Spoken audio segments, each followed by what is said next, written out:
Hi hello ನಮಸ್ಕಾರ ಸ್ನೇಹಿತರೆ, ನೀವು ನೋಡ್ತಿದ್ರ ಲಿಂಗರಾಜ್ ಕೊಟ್ಟವ್ರ ಯೂಟ್ಯೂಬ್ ಚಾನಲ್. ನಾನು ನಿಮ್ಮ ಲಿಂಗರಾಜ್. ಸ್ನೇಹಿತರೆ, ತುಂಬಾ ದಿನ ಆಗಿತ್ತು ಒಂದು ರಿವ್ಯೂನ ಕೊಟ್ಬಿಟ್ಟು. ಈಗ ಸಿನಿಮಾಗಳು, ಕನ್ನಡ ಸಿನಿಮಾಗಳು ಏನಾಗಿದೋ ಗೊತ್ತಿಲ್ಲ, ಬಟ್ ಆದಷ್ಟು ಕಡಿಮೆ ಸಿನಿಮಾಗಳು ಬರಕ್ ಹತ್ಬಿಟ್ಟವೆ. ನಮ್ಗಂತೂ ತುಂಬಾನೇ ಕ್ಯಾನ್ಸಲ್ದಾಗ ಆತರ ಅನ್ಸುತ್ತೆ. ಬಟ್ ಈಗ ಬರ್ತಾ ಇರೋ ಒಂದು ಕನ್ನಡ ಸಿನಿಮಾಗಳಲ್ಲಿ ನೋಡ್ತಾ ಇದ್ರೆ ಒಂದು ನೆಕ್ಸ್ಟ್ ಲೆವೆಲ್ ಅನ್ಸ್ತಾವ. ಆ ತರ ಒಂದು ಸಿನಿಮಾಗಳು ಟಾಕ್ಸಿಕ್ ಬೇರೆ ಆಗಸ್ಟ್ ತಿಂಗಳ ರಿಲೀಸ್ ಅಂತ ಹೇಳ್ಬಿಟ್ಟು ರಿಲೀಸ್ ಡೇಟ್ ಅನೌನ್ಸ್ ಮಾಡಿದ್ದಾಯ್ತು. ಬಟ್ ಆದ್ರೆ ಈಗ ಬಂದಿರೋಂತ ಇದೇ ತಿಂಗಳು ಜೂನ್ 26ನೇ ತಾರೀಕು ಸಿನಿಮಾ ರಿಲೀಸ್ ಆಗಿದ್ದಂತ ಬಲರಾಮನ ದಿನಗಳ ಬಗ್ಗೆ ಇವತ್ತು ನಾನು ಸಿನಿಮಾ ಹೇಗಿದೆ, ಏನ್ ಕತೆ ಅಂತ ಹೇಳ್ಬಿಟ್ಟು ಇವತ್ತಿನ ವಿಡಿಯೋದಲ್ಲಿ ತಿಳಿಸ್ಕೊಡ್ತೀನಿ.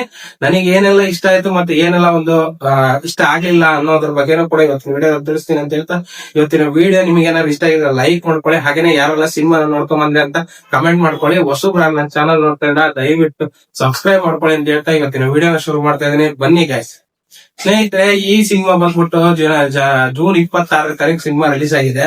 ಈ ಸಿನಿಮಾ ಬಂದ್ಬಿಟ್ಟು KM ಚೇತನ್ ಅಂತ ಹೇಳ್ಬಿಟ್ಟು ಇವರು ಒಂದು ಸಿನಿಮಾ ನಿರ್ದೇಶನ ಮಾಡಿದ್ದಾರೆ. ಇನ್ನು ಈ ಸಿನಿಮಾದಲ್ಲಿ ಏನೆಲ್ಲ ಇರ್ಬೋದು ಅಂತಂದ್ರೆ, ನೀವು ಫಸ್ಟ್ ನೇದಾಗ ನೋಡಬಹುದು ಅಂತಂದ್ರೆ 1985 ದಶಕಕ್ಕೆ ಹೋದಂದ್ರೆ ಅಲ್ಲಿ ನಡೆದಂತ ಕೆಲವೊಂದಿಷ್ಟು ಘಟನೆಗಳ ಬಗ್ಗೆ ಆಗಿರ್ಬೋದು, ಕೆಲವೊಂದಿಷ್ಟು ರೌಡಿಸಂಗಳ ಬಗ್ಗೆ ಆಗಿರ್ಬೋದು, ಹಾಸನದಿಂದ ಬಂದಿರುವಂತ ಒಬ್ಬ ಯುವಕ ಇಲ್ಲಿ ಏನ್ ಬಂದು ಅಂಡರ್ ವರ್ಲ್ಡ್ ನಲ್ಲಿ ಸಿಕ್ಕಾಕೊಳ್ತಾನೆ, ಮತ್ತೆ ಅವನು ಏನೇನೆಲ್ಲ ಅನುಭವಿಸ್ತಾನೆ, ಮತ್ತೆ ಆ ಬಲರಾಮನ ದಿನಗಳು ಯಾವ ತರ ಇತ್ತು ಅಂದ್ರೆ ನೀವು ನೋಡ್ಬೋದು. ಕೆಲವೊಂದಿಷ್ಟು ಸಿನಿಮಾಗಳನ್ನ ನೋಡೋದಾದ್ರೆ ನಾವು ಓಂ ಸಿನಿಮಾ ಆಗಿರ್ಬೋದು, ಚಕ್ರವರ್ತಿ ಸಿನಿಮಾ ಆಗಿರ್ಬೋದು, ಕೆಲವೊಂದಿಷ್ಟು ಸಿನಿಮಾಗಳು ಬಂದಿದ್ವು ಹಳೆವು. ಆಮೇಲೆ ಕರಿಯ ಸಿನಿಮಾ ಆಗಿರ್ಬೋದು. ಈ ಸಿನಿಮಾದಲ್ಲಿ ಕೆಲವೊಂದಿಷ್ಟು ಒರಿಜಿನಲ್ ರೌಡಿಗಳ ಬಗ್ಗೆ, ಕೆಲವೊಂದಿಷ್ಟು ರೌಡಿಗಳ ಬಗ್ಗೆ ಎಷ್ಟು ನೀಟಾಗಿ ಒಂದು ಇದು ಮಾಡಿದ್ದಾರೆ.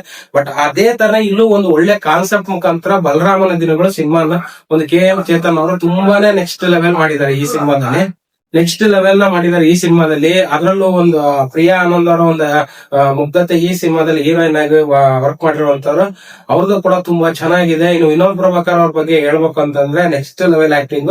ನನಗೆ ಪರ್ಸನಲ್ ಆಗಿ ಹೇಳ್ಬೇಕಂದ್ರೆ ನಾನು ಡಿ ಬಾಸ್ ಫ್ಯಾನ್ ಆಗಿರೋದ್ರಿಂದ ನನಗೆ ಒಂದು ಕ್ಷಣ ಡಿ ಬಾಸ್ ಅವರ ಬಂದಿದ್ದಷ್ಟು ಒಂದು ಖುಷಿನ ಆಯ್ತು. ಯಾಕಂದ್ರೆ ನಮ್ ಬಾಸ್ ಸಿನಿಮಾ ಡಿಸೆಂಬರ್ ತಿಂಗಳು 2025 ಬಂದೋಗಿದ್ಮೇಲೆ ಮತ್ತೆ ಯಾವ ಸಿನಿಮಾ ಬಂದಿಲ್ಲ. 6 ತಿಂಗಳಾಗ್ತಾ ಬಂತು, ಯಾವ ಸಿನಿಮಾ ಇದ್ದಿಲ್ಲ. ಬಟ್ ಈ ಒಂದು ಸಿನಿಮಾ ನೋಡ್ಕೊಂಡ್ ಬಂದ್ಮೇಲೆ ಎಲ್ಲ ಕಡೆ ನನಗೆ ಡಿ ಬಾಸ್ ಅವರ ನೆನಪು ತುಂಬಾನೇ ಆಯ್ತು. ಅಷ್ಟು ಚೆನ್ನಾಗಿ ಒಂದು ಆಕ್ಟಿಂಗ್ ನ ವಿನೋದ್ ಪ್ರಭಾಕರ್ ಅವ್ರು ಮಾಡಿದ್ದಾರೆ. ನೆಕ್ಸ್ಟ್ ಲೆವೆಲ್ ಆಗಿದೆ ಸಿನಿಮಾ.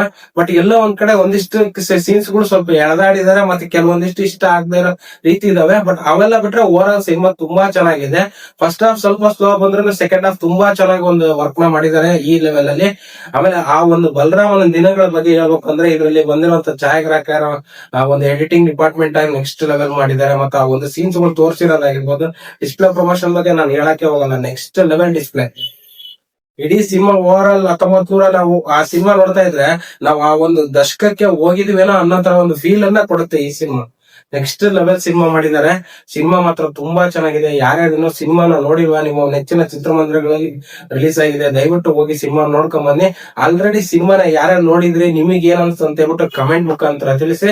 ಸಿನಿಮಾ ಇಷ್ಟ ಆಗಿದ್ರೆ ಈ ವಿಡಿಯೋನ ಲೈಕ್ ಮಾಡ್ಕೊಳ್ಳಿ. ಹಾಗೆ ಮತ್ತೆ ಇದೇ ತರ ಹೊಸ ಸಿನಿಮಾ ಬಗ್ಗೆ ಮತ್ತೆ ಹೇಳ್ತೀನಿ. ಇವತ್ತಿನ ವಿಡಿಯೋ ಇಷ್ಟ ಆಗಿದ್ರೆ ದಯವಿಟ್ಟು ಲೈಕ್ ಮಾಡ್ಕೊಳ್ಳಿ. ಹಾಗೆ ಹೊಸಬ್ರ ನನ್ನ ಚಾನಲ್ ನೋಡ್ತಾ ಇದ್ರೆ ದಯವಿಟ್ಟು ಸಬ್ಸ್ಕ್ರೈಬ್ ಮಾಡ್ಕೊಳ್ಳಿ. ಇದೇ ತರ ವಿಡಿಯೋಸ್ ಗಳು ಬರ್ತಾನೆ ಇರ್ತವೆ. ನನ್ನ ಚಾನಲ್ ನ ಸಬ್ಸ್ಕ್ರೈಬ್ ಮಾಡ್ಕೊಳ್ಳಿ ಅಂತ ಹೇಳ್ತಾ ಇವತ್ತಿನ ವಿಡಿಯೋನ ಮುಗಿಸ್ತಾ ಇದೀನಿ. ನಮಸ್ಕಾರ ಸ್ನೇಹಿತರೆ.